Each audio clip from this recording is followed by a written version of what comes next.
You're just not given enough time. No, I think that's one of the biggest challenges. You have so many people involved, client side, that they hire that almost manage us setting the deadlines and keeping the client at arm's length from us. And it's the biggest challenge because we can dive into the branding as much as we possibly can from the material that they portray, whether they use social media, their websites, and just anything we can get our hands on, or knowing typically how that sort of industry works. But the most valuable thing is speaking to the client and developing it with them and asking really key fundamental questions, because it's like if I was to look at your Instagram and then someone says you need to design your house based off of your Instagram, but I've never spoken to you. I can travel through years and years and think I understand you based off of your Instagram, but then I can speak to you, but your lifestyle's changed. Some of the stuff I've seen or the styles that you've worn, and do you know what I mean? It's a bit like that. And as well, branding that companies put out is for a client. I don't get a huge insight to how they actually work day to day, and that's where the problem solving is. And if I'm not made aware of what those problems are and working off of assumptions, I miss it completely because I'm not aware of their problems.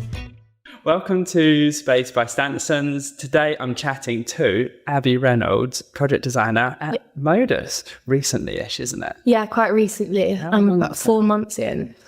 Wicked. Yeah. But you was at 2 before anyway, so it's kind of... Yeah, so I was part of the group before, came out for a little bit, still stuck in D&B. Yeah. Yeah, so it was nice and familiar to go back in. Yeah. When I first started, I was like, I might have like a week or two of, finding my feet and things like that. And it was the opposite. It was like, okay, you've got this induction, but actually you can't go. You're coming straight into this project meeting, that project meeting. So yeah, my ease into it. Oh. But they were like, the business, let's just get going. So that suit you there? Yeah, I had no time to get bored or twiddle my thumbs and things like that. Yeah, stuff. And the inductions I've all done before anyway. Yeah, pretty much the same. This is the fire Exactly. exit. Yeah. Congratulations. This is how you turn your laptop on. Oh, wicked. Cool. I'm going to ask you some random questions. Okay. Just to get to know you. What's Quick your favourite fire. colour? Yeah. Favourite colour, green. Oh, well done. Favourite coffee? Flat white. Where do you get breakfast? In the office. And what's your favourite pet? Cat. Have you got one? I have 2. What colour? My older one is Ginger. Yeah. And then I've got a little one that's a Bengal. But she's a different, usually the colouring is quite dark. She's like a white Bengal. Yeah. And are you a Steve holiday or a beach holiday? Depends on the time of year. If I can mix the both, perfect. If not, beach. Favourite emoji? Probably just a laughing one. And who's the last person you rang? My mum, yesterday. Wicked. Yeah. Cool. Yeah. Oh, that's fun. We just started doing it in the office, like these quick fire questions. I thought, I'm going to just start asking people on the podcast. I like that. Yeah, it's fun. So rolling straight in, I'm going to ask you about 3 projects. Okay. First one being an early memory, like something that you did. What is something that you did early days that like kind of changed your career or changed how you thought? Oh, I think made you realize you want to do this? So it was just as I was coming out of uni. Mm-hmm. I'd been working in architecture practice throughout university, just like an internship 1 day a week. Yeah. In the last year of that, I'd done their office refit for them. Okay. And then off the back of that, at uni, we would do our crits and they would bring external people in. And one of the people that came in, we got along well. He liked my work. And then come at end of graduating, he just sent a message saying, I've got some work. Do you want to freelance with me? So I was like, yes, definitely. Very reputable architect, worked at great practices.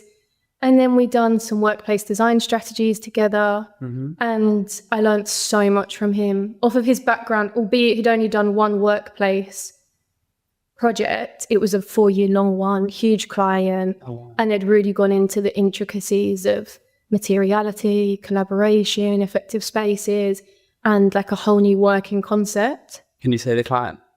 It was for Google. Wow. Yeah. Very Yeah, cool. well, his was for Google, and then we done small workplace strategies for other ones. Yeah, take it to stage 2, stage 3. And it was up to them if they wanted to do anything with it. Yeah. Wow. So is that a bit scary when that person comes in? Awful. What? They could absolutely awful, but I think it does well for your career. Because Okay. you go, it starts from first year, and you pin up all your work onto a board. You do them every 2 weeks, and they're called critiques. We would always rename them as criticism. And you go up and you present it, and they absolutely rip it apart. And you keep composure. You go home. You need to redo the last 2 weeks of work Do you plus cry? progress it. I don't think I did, but I probably really wanted to. Yeah, so you look up, Yeah, no. eyes dry out. But then as it goes on, you get used to it. And I think the biggest skill is you learn not to take it personally, because it isn't personal. And I think that helps in your career, because you're constantly getting feedback from peers or people you work with, clients, and you all have the same goal. So you just work together and it's not personal. It's a really good lesson, actually, Abby. Yeah. I think I've never experienced that, but I think I've benefited from experiencing that. Like, just having someone like critiquing your work, it's not personal, like, just get over it. Yeah. I think as well, it teaches you to start to think critically about yourself. I think a lot of people, especially in a creative industry, are probably perfectionists, but you can so quickly become so like fixated that you're going for one thing, that if you don't just step back, look at it holistically and other aspects, that's when your design can really develop. But when you have all of those voices in your head, it forces you to step back and think, right, why are we doing this? Does it make sense? How can we develop from this? Why haven't we thought about that? It's all part of the creative process, but I think it helps when I've got so many different influences in my head as well. I do think that's really mature, though. Like, I think that's something that some people never learn or take a long time to learn. Yeah. Like, to be able to accept criticism. Like, yeah, I'm just quite a big believer in it. So I like that you picked that up. What did you learn from him? What did I? Oh, did he- so many things. One thing I have always struggled with is how to present things on a page. I know the process. I can speak through the process very clearly, but it's what to have on the screen behind me. And then more importantly, how to lay it out. His layouts and how we developed everything there. I learned a lot through that, just appreciating white space, all those simple things. But that's something that doesn't come naturally to me. I mean, Also, luckily, graphic design, like presentation design.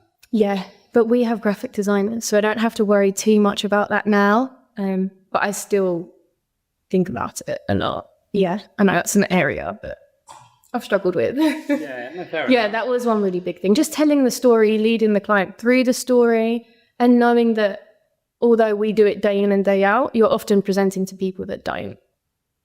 So you need to strip it straight back, almost like layman's terms, make it super easy, clear, but bring them on the journey so they get excited and they understand why you've made these decisions. The more invested you can get them in your decisions, the more successful it will be. I love that. How do you get people excited about your decisions, though? Like, what do you do, like, actually? I think the biggest thing is telling them the challenges and what's been hard and what you try to do to solve that challenge, and then how you've created how you solve the problem. And I think that is when they're like, because as you're explaining it, they'll be thinking, oh, yeah, I hadn't thought about that. That is a big challenge. And they're trying to come up with the solution, but you're speaking them through your narrative. So at the end, they're like, oh, of course, that makes so much sense. Rather than if I just say, oh, we've done this because of this, it's not as impactful. It doesn't sell them. It doesn't get them on board. I mean, it can sometimes, but yeah, it's all about the storytelling. That's really good. I like the idea of presenting the challenge before, so then they can like almost feel the pain before you give them the solution. Yeah. I think they're going to take that. What I went through. Yeah. It's a bit of trauma dumping. Yeah. You've only got it for a minute. I had it for 2 weeks. Yeah. Oh, actually, how long do you have a pitch for before it does? Like from Oh, how long do you it have? varies from project to project, but it's a very short time frame. It will be the tender will come in, you do the mid bid, and then you go to pitch. That process, anything from shortest is probably 2 weeks. The longest I've had is probably 2 months. Yeah, it's challenging because if you're trying to go through the creative process, turning things around that quick, like what I said about stepping back, it becomes much harder because you have a to-do list of everything you need to get done. And it's almost like it can be, yeah, that's the most challenging part.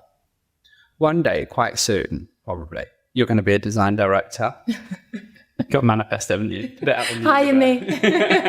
Put it out in the universe. Yeah, exactly. See what happens. Affirmations. Yeah, totally. What's the one thing you're going to do with your team and your like designers and junior designers that you learned from this guy?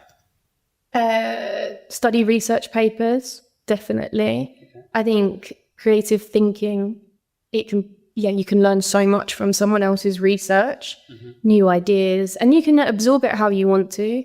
I think another thing is traveling. I don't think so much of just traveling to a random city in Europe. I think it needs to be very considered and with a goal. I think a great place to start is the Biennale, whether you go for the art year or the architecture year, just to be immersed in creativity. I don't think creativity, just because you work in design or architecture, is just looking at a building. It can be looking at light, art, concepts, and all the different creative fields, fashion. It can all feed into more ideas, textiles, materials, sustainability, things like that. Where do you get your inspiration from? You're proud of a few things then. Where do I get? I think I try as hard as I can. It's really easy to get fixated on just get up, go to work, go home, do a bit of exercise, have dinner. I purposely try to slow down and just look around, like look for those things that, it's so cliche, like spark joy. I love that person. Yeah. I'm totally into that person, whatever her name is. Marie Kondo. Yes. I'm so obsessed. Yeah, me too. I think I binge watched that Netflix show in record timing. But it's just appreciating life. Yeah, and it is. Yeah, you can draw inspiration from those things. So I'd say day to day, that's the biggest thing, definitely. Yeah, no, that's cool. So what are you working on now, or just finished, or just about to start? That's really exciting. Working on so many different ones. How many are you working on at once? I think I'm on about 5 at the moment. They're all at different stages. More of them are like pitch, mid-tender stage. I have 2 that are going to site very soon. So I'll probably talk about one going to site quite soon. It's an incredible building, 40 Leadenhall. Oh, lovely. Yeah, absolutely. It's stunning. And I got brought onto the project quite late. It was all designed by BDG. So quite often we'll take things from stage 3, stage 4. That does mean that some design work or enhancements or development is required. We have a separate part of the business that does the more technical construction stuff and brings it to life. But when they needed design to help enhance, I was lucky enough that I got put onto the project. So I got to cut out all of the really hard bits and enhance key areas like the auditorium, the reception desk, the pre-function bar area. So that was a great one because I got to look at materiality and really take inspiration from the building that is already there, the reception area, and just keep it carrying on through. So, and I've not done an auditorium before. I was going to say, what have we done in an auditorium? What have I done? Yeah, what did you do in the auditorium? So a lot of it was designed out. So all the seating was designed out, and the seating joinery is incredible. The joiners doing it are really talented, but that is what we wanted to be the main focus. And it's very sleek, and it's that understated luxury. So it was everything else needed to match the quality, but not overshadow these benches. Okay, yeah. And then the challenge is the ceiling height was standard, 275i, but for an auditorium, it's very small. So it was all, I focused on enhancing the walls to bring in some more texture, lighting, and things just to make it feel taller and more grand. And that was a really fun process to go through. Yeah, we're still developing it a little bit there, but it's just the fine details now. What are you going to do to make it look taller? So it's timber panels wrapped around the whole auditorium. And then they have breaks where it flutes. So it flutes thick at the bottom and tapers really thin at the top. And then the next one will be thick at the top, taper at the bottom. And then there's tactical lighting to highlight that, just to create some more depth and interest. And then no skirting board. All of the timber is the same from the floors to the benches to the walls. So it's a really calming space.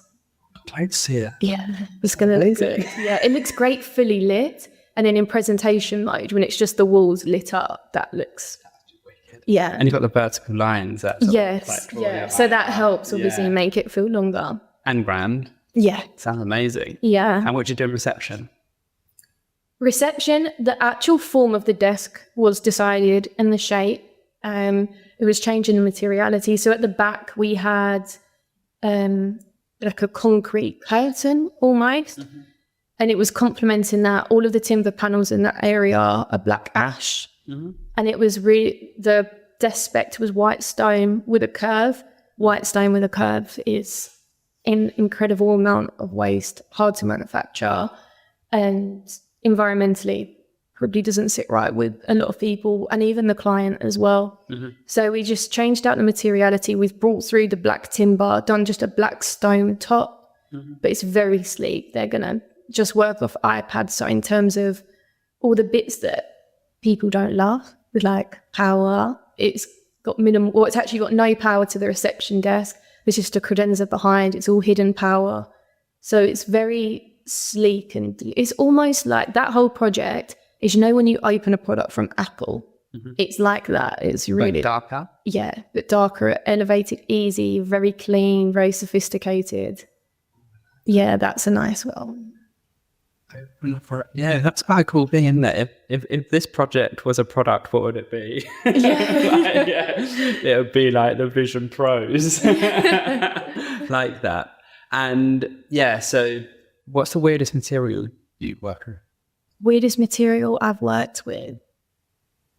Oh, that's a great question. Maybe something when I was back in architecture, when I was working in a development consultancy, and we were doing the remediation, well, anything from water ingress and things like that. But the main one was remediation of flammable facades. So it was post-Grenfell. And initially it was like the very investigative work of finding solutions. And that took a lot of research. Now there's a lot of products for it because of the need. But at the start, that was, so many data sheets and things like that, and speaking to people. And we'd get fire tests done on the materials to see how long they would take to burn. You've seen me glazing over, can't you? Sorry. No, but it was a really technical role. Like, wow, that is so, like head hurting stuff. Yeah. But then after you've done a few of them, it's probably got the same cladding, the same other problems. So then you got the same solutions. In terms of the creativity there, that was challenging. But I think what I took the most was making sure people would go to sleep safe. And that was the thing I probably took the most. Yeah. That is true, especially after Grenfell. Yeah. Yeah. Has that impacted like stuff still like today? It's just the legislation and everything. It's much easier now, so products will suit it. Oh, this is so how it actually happened is way back, architects had full control of the design, the build, the materials, everything. And then slowly it's become, I don't think watered down is the right word. Architects are hugely talented, but it has become that for different parts of their role, other people now do. And then come stage 3, someone else builds it. And it's that part where they finish their design. They've specified everything that works. They've done the research. When it goes to the next people that are then still working with the client's best interests, but potentially lost this middleman. Yes, they'll be design guardians, but if they're consulted as much as they need to, they're probably not. 10 years later, are they consulted? Definitely not. Mm-hmm. And it just meant with value engineering and costs that contractors were putting in cheaper materials that are the same, but they're actually not the same. And over time that happens. And I think that's the perk of design and build actually, is that it's almost like how architecture used to be. We have full control over what we design and what we build and the material spec. Yeah. And responsibilities, I think. Exactly. So when it happens, it is that company, even if it's not one person, it's still that company. Yeah. So it's quite, I get that. Yeah, that's quite valid. Valid for a client looking at a space for one content to go back to. Yeah, definitely. No, that's cool. Anything else about that project that we need to keep an eye out for you, Leadenhall? Fortilet? No. No. Exceptional nature and just keep our eyes peeled. Yeah. Yeah. Okay, wicked. And the bar area. Oh, But it's a mirror of the reception. So it's something like design continuity. yeah, same sort of language going. Yeah. Yeah, nice. Right, so what's your wildest dream? Wildest dream. Yeah, what's a project like your wildest dream? Okay. I actually think about this all the time. Oh, really? Yeah. Oh, this is going to be fun. So I always love a project that's got a strong brand or a strong concept. So if you're designing an office, it's got a strong brand and concept. Yeah. Yeah. So I think for me, like Barbie Dream House is definitely the one. That one would excite me a lot. Because of the brand. Because of the brand and the concept and how what does Barbie look like today? Or what does her house look like? How does she live? And things like that. So would you go rogue with Barbie or go OG? I don't think I would go too rogue, but I would develop her for this year and make her current. You develop Yeah. her, she. Yeah. Yeah. No, her, she, definitely. Yeah. And then I think I would do like that soft living girl era, like subtle luxuries, but in the Cotswolds, something like that. Would she work? Yeah, she would work. Because she's modern. Yeah, she'd have a great work-life balance. She doesn't need to be like crazy successful or anything like that. It's just she's fulfilled in her role and she enjoys it, and yeah, always has a bit of time. Would you have 10 featuring at all? I actually hadn't considered Ken at all. I wish she hadn't. I mean, in the Cotswolds, she can have her beautiful house, her greenhouse, all of those things. And I don't know, men love like a man cave, don't they? Yeah. So if we keep it current, he can have a shed in the garden. Well, she's got a mansion. Yeah. Or maybe he can be a farmer next door. Yeah. They're Yeah. fairly insignificant either way. Yeah. I wasn't going to focus on that part. And still pink? Are you going to change it up? I think it would be a more muted colour palette. Oh, cool. But there would be cues of pink. Maybe pink not in the build, but in the accessories. Yeah. So like peonies everywhere, pink, like flowers, pink flowers. I thought you said ponies, but you said, Oh, no. you said peonies. Pink pony, yes. Yeah, pink flowers and or like maybe like a very muted, like in the cushions, anything that could be swapped out Yeah. if you wanted it to be. But the base would be neutrals. Yeah, really neutral. That's cool. Yeah, focus on the view. And then you've got more pink flowers outside. So, yeah. So it's not glam. Not glam, but all of the subtle, innovative, glamorous bits. Yeah. That's cool. Does she cook? Definitely. Your Barbie cooks? Yeah, she cooks. Yeah, she'll go to the farmer's market at the weekends. Oh, I see. So she's, yeah. Oh, that's quite She cool. lives the Cotswolds She's a lifestyle. little bit country, yeah. Yeah, a little bit country, yeah. And she rollerblade? Oh, can she rollerblade? Yeah. She can ice skate, she can horse ride. She based anything. Yeah, I feel like horse riding is probably more appropriate for the area, but yeah, she can do everything. She's sporty. She does her Pilates in the morning. But what's her Pilates studio look like? I don't know, maybe in the greenhouse or on like a terrace outside. Or she can have an indoor Pilates studio. It's probably a bow. Yeah, or three. Yeah. Yeah. It will be at home though. Yeah, yeah. She wouldn't Yeah. go anywhere. No. I wish you All actually. the home comforts. Yeah. I think I'm just designing my dream home. I think that's what it is. Yeah, would you be a Cotswold or would you miss a city? I don't think I'd miss this. I would miss it right now, but give it like 5 years, I'd probably miss it. You'd be fine. Yeah, I'd be absolutely fine. So you'll Yeah. get to Cotswold. Yeah, or somewhere like countryside or by the water, connect with nature, long walks. You like that sort of thing? I love it. Yeah. Yeah. So would you have a home gym or go to a gym? Home gym. I have a phobia of the gym. Do you go to a gym?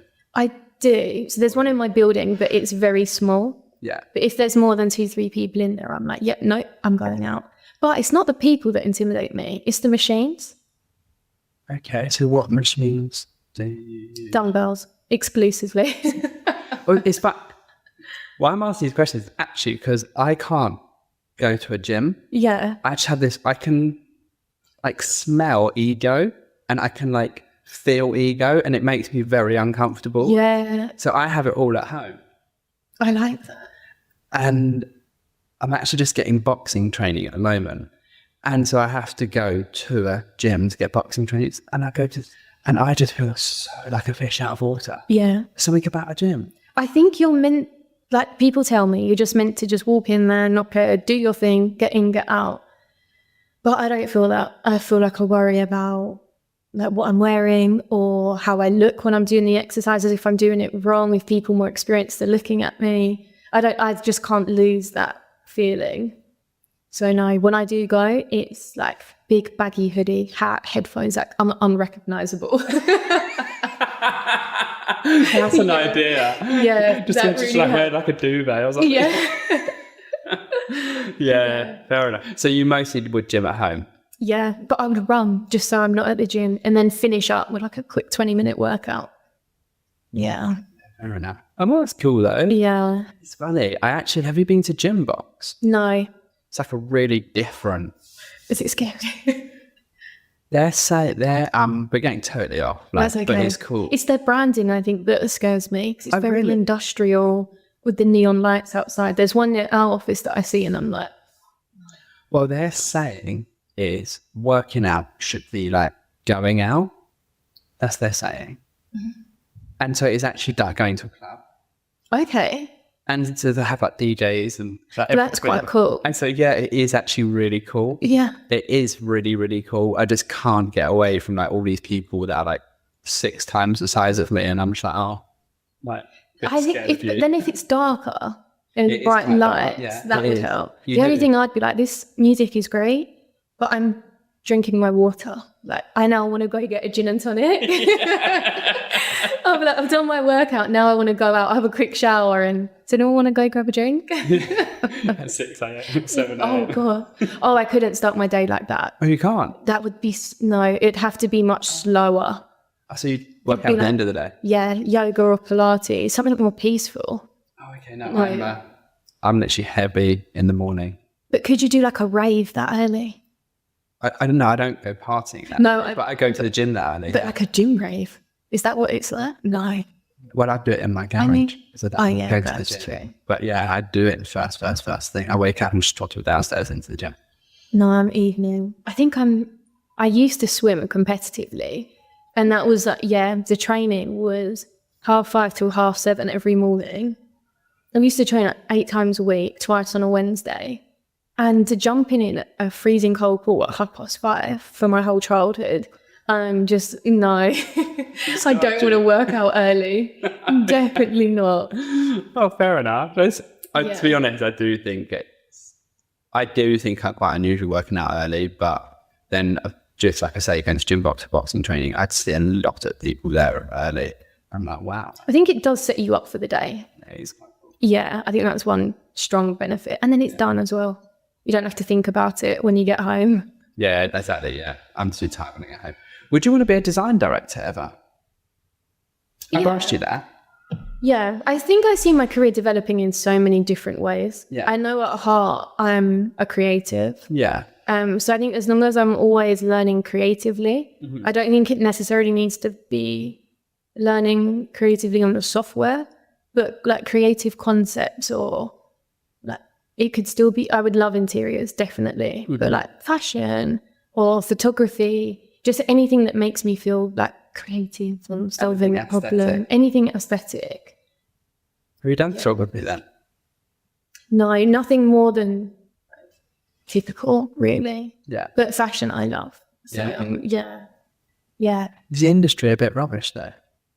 To fashion? Yeah, it's like quite a sort of egotistical industry. It probably is. Yeah. And I know starting out to get opportunities is not impossible, but if you want to get paid and have an opportunity, I don't know how well those two things work hand in hand.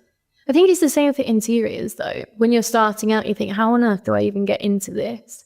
The same way I went like architecture, contractor side, and then DMB. It's like I've done so many different routes. When I graduated, I didn't even know design and build was an industry. Yeah. So there'd still be so much to learn. There's probably like a fashion sector of fashion that I didn't even know exists. Yeah, and hybrid. I love fashion. I would love to do. I'd love to do like like when you're styling people. That's what it's Yeah, one of my friends does that and she loves it. Does men's styling, and she's so talented. But what she's made really cool is she styles them, but then she could almost wear their clothes and look better, even though it's all men's clothing. Her street style is incredible. Yeah. That's cool. Yeah, really, really cool. Something to get into. Yeah. I don't know if I'm edgy enough for that, but I can appreciate it and she looks great. Yeah, exactly. I'm not modern enough. I'm not young enough. That's not true. No. Oh, yeah, that's so interesting. How long have you been in D&B then? In D&B, just over 3 years. No. Time flies, isn't it? It does, but 3 years at the same time isn't a huge amount of time, really. It's all post-COVID though. All post-COVID, yes. But when I actually started out in workplace, I had done it pre-COVID, Yeah. where I feel like I learned the majority of what I still know today. Yeah. But I think what was most interesting is the things I learned then are accurate to today. So it was almost like I fast-tracked learned them or would taught them before the industry almost caught on. It's taken a delay to come from architects through to design and build slightly. I would say that D&B are experts in workplace design, but as I can see the concepts coming through, and then I'm like, guys, I've been telling you this for ages.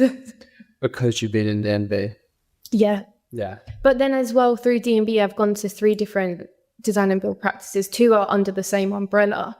But I think I'm just always curious to learn. I've been able to take all the best things and learn the best things and keep moving forward. As soon as I feel like I've learned everything I can in one place, I start thinking, I just have to stay creative. Actually, that was something that you are really good at, and I wanted to ask you about was D&B is messy, isn't it? Yeah. It's a messy industry, like in the sense of, I don't know, you don't really get enough time to True. to build your concepts out and to actually truly understand the brand, deeply understand the brand, then design for them and actually develop something like really meaningful and like really heartfelt. Like you're just not given enough time. No, I think that's one of the biggest challenges. You have so many people involved, client side, that they hire that almost manage us setting the deadlines and keeping the client at arm's length from us. And it's the biggest challenge because we can dive into the branding as much as we possibly can from the material that they portray. So whether they use social media, their websites, and just anything we can get our hands on, or knowing typically how that sort of industry works.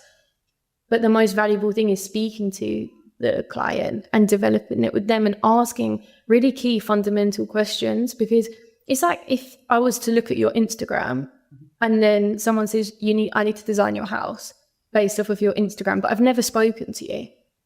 I can travel through years and years and think I understand you based off of your Instagram, but then I can speak to you. But your lifestyle's changed since some of the stuff I've seen or the styles that you've worn. Do you know what I mean? It's a bit like that. And as well, branding that companies put out is for a client. I don't get a huge insight to how they actually work day to day. And that's where the problem solving is. And if I'm not made aware of what those problems are, I'm working off of assumptions and I can either hit the nail on the head or miss it completely because I'm not aware of their problems. You know, I answer a brief of, we need 160 desks, 5 front of house meeting rooms, 5 back of house meeting rooms, 3 collaboration points. And it's like, well, what are your front of house meeting rooms for? Obviously for clients, but what sort of clients? How do those meetings go? Is it someone presenting? Is it a big discussion around a table? How often do they happen? Back of house is, well, these meetings, are you jumping on a call? Is it internal meetings only? How do those meeting rooms look? Do they need to be formal? Do they need to be a hybrid between formal and informal? If that's the case, why don't they not be a meeting room and be a collaboration space? And then what does your collaboration space look like? Is it a configuration of soft seating? Boring. Is it a configuration of high tables or low tables? Also boring. But if we actually think, oh, when you collaborate, you do it this way, so our solution would be this, it makes a lot of sense. So a good example is in a boardroom or a posh meeting room, anyone senior, they're used to it. They're pretty comfortable speaking in there in a room full of people. Anyone more junior, especially if they're a young company, anyone more junior may feel uncomfortable to speak because they may feel inexperienced, they may be nervous, they may not be fully confident in what they're saying. So those meetings maybe aren't the most effective for them. But then if you think about the more informal places or collaboration, if you make it more comfortable, like inspired from a tea point, and you go there and you have your cup of tea and you just chat, and maybe there's no laptops and just pieces of paper, those more junior people are going to probably associate that to not realizing it, but being at home around their dining table, coffee table, and feeling comfortable enough to say something. And it could be wrong, but sometimes they're the best ideas. Yeah. So it's making sure that we're thinking of solutions that nurture all of the talent, ultimately to make everyone more productive and make more money. Yeah. And it's those things that we assume sometimes. And that's the most challenging part. Yeah, well, as you're talking, I'm thinking two things. Like, one is company culture. It's really hard to, I mean, I know everybody knows what company culture is, but like how to really tangibly like dig into that, explain that, and like pick that to parts. But how do you want people to meet? Is it very fun? Is it very carefree, or is it like more structured, or whatever it is? But it's actually, I was going to say reading, but I don't read any books. I listen to books. I'm listening to a book by Kim Scott, The Radical Candle. Super, actually recommend it to anyone that like wants to, listen about like sort of communication, basically, like direct communication. And she was talking about like getting the best out of people, being a kick-ass boss is her thing. And she says about exactly that, like the posh boardroom, you get a certain people talking, but then, and to have that meeting, to hear from those people, but then to take out another meeting and go to a workshop environment and with the more juniors where they feel that they can bounce out ideas and like really openly challenge each other. And it's more like people peer to peer, and that people then the best ideas get thrashed out. Definitely. And then bring them together. And it's so, it's just it's not like, wow, that's changed the world, but at the same time it's easier to forget that. It's easier to forget it. It's not like it's totally game changing, like no one's ever said that before, but at the same time, like who's doing that? Like who's actually asking those questions? Yeah. It will be typically someone that doesn't work in design, where just the agent for the client, and they want control over often they want control over the process. You go to your pitch and you have a score sheet. Yeah. And you have your agenda of how you should set things up, but it may not fit into the flow of how we've designed. And then our story can become harder to follow. Sometimes you say, we just have to do it this way. But when you're against a scoring sheet, if you're not careful, if the agent can't follow it along, and then they want to be able to just basically present scores to the client to help them make the decision.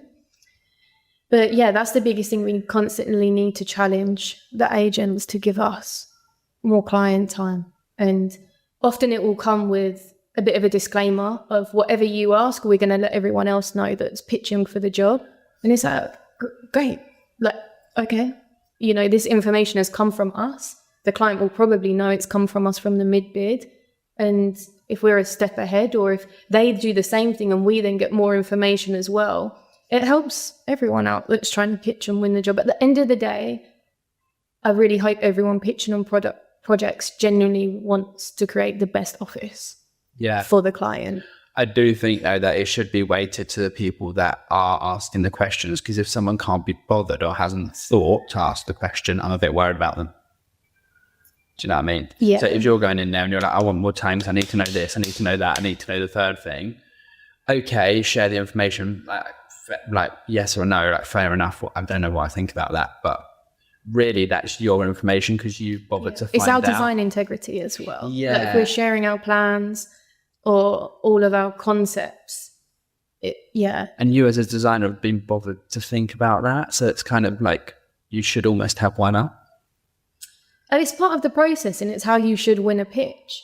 And if you're on the money and they're answering your questions and you're able to develop, it's great. And it is design integrity, and a lot of people are funny whether we should share it or not. But you also have to think you need to maintain a relationship with the agent as well. So if we then start being too difficult, it's hard. Our hands are constantly tied to what we've been told. If you could change design and build, what would you do? You'd just change the whole industry. Focus on the design, not just the build. And what does that look like? It means it's really challenging because there's so many people, but the initial stages we need to focus on the design and the design only. There needs to be trust that when it comes to the mechanical and subbies drawings and things like that, we do this day in, day out. We can do that. I understand we need to prove ourselves and provide for them to trust us. Mm-hmm. But that first part, because it's so compressed, really needs to be design-led, design-focused, initially conceptual until you're able to create something. And as much of that to be client-facing as possible. Initially start off with workshops. We go away. We then digest that information. I don't love the idea of presenting unfinished work, but I think through that process, because it's so short, I think you have to. And if it allows the client to feel like they've had their design input as well, great, because they work their day in, day out. Although I design offices day in, day out, I can't fully understand their culture without working there. I can only take what they've said. So I think initially, primarily design focused. And then as soon as that bit is over, hand it over to get everything costed and go from there. I know it's challenging because you're designing, if their budget is £3 million and then oops, through the design we've spent 6, then we have to value engineer. But I also then do think there's a way that you can value engineer without compromising the design. I think there's smarter ways. But at the end of the day, if you're asking people to design you an office in 2 to 4 weeks, it's really hard without working crazy hours to make an office that's actually going to be functional and change. And these people are investing a lot of money. If it's a new office, if they're fitting out their existing space, they've got to pay for everything. They've got to think about the hassle if they need everyone to work from home for the build time.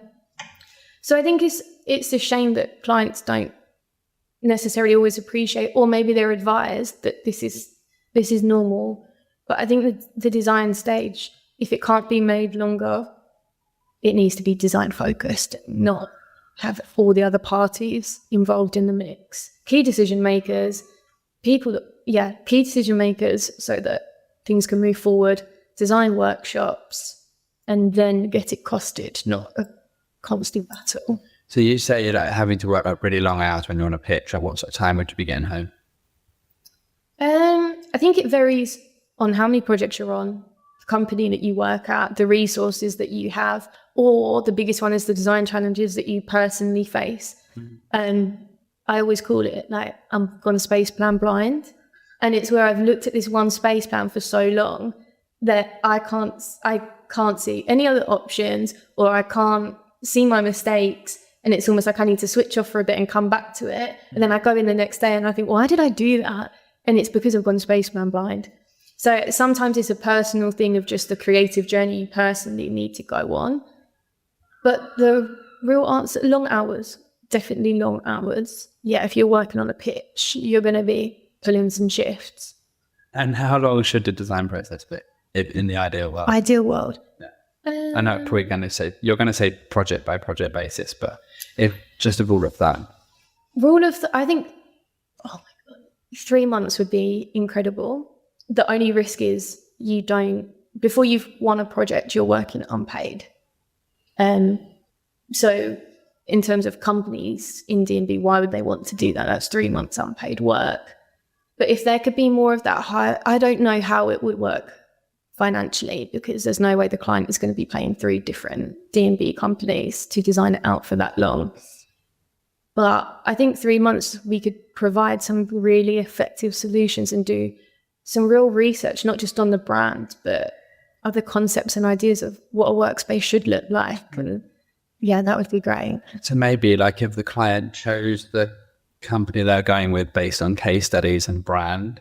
Or meeting us. It's all a people thing. Yeah, without you actually doing any design work. And then they paid you like for 3 months out to do the design work. So it's not free. It would because be a game then changer. they get a different, it's a little bit like trad, Yes. but then the build with you as well. But instead of just winning the design project like trad do, you're going to win the whole project. Yeah. That's what the world needs to do. That would be incredible. That's change it. But you know as well, architecture, some of the leading architecture practices are like 70% margins. And that's the same margin as like art. And that's because architecture is an art.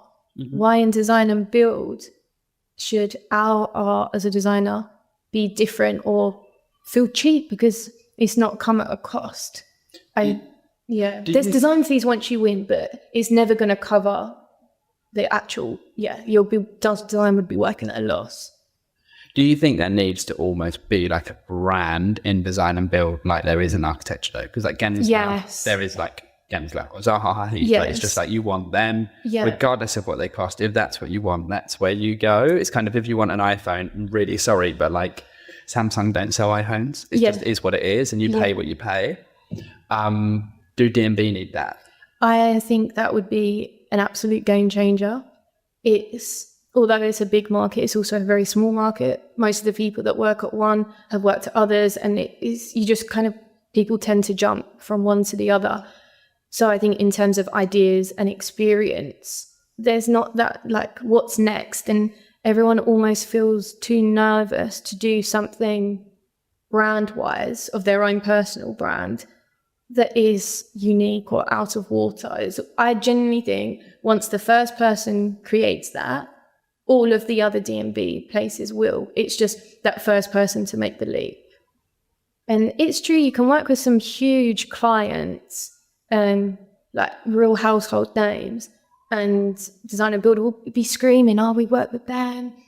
But then you think, wait, we've worked with them, but are they going to post or say, oh yeah, we worked with you? And that's the bit that needs to change, because the second they were working with like Zaha, Fawcett and Partners, they would be screaming as well. And I think if we really hone in on our art and our brands as a company, that would be incredible. Yeah, it would be challenging because no one has done it, or if they have, they've tried. But yeah, I think that would be.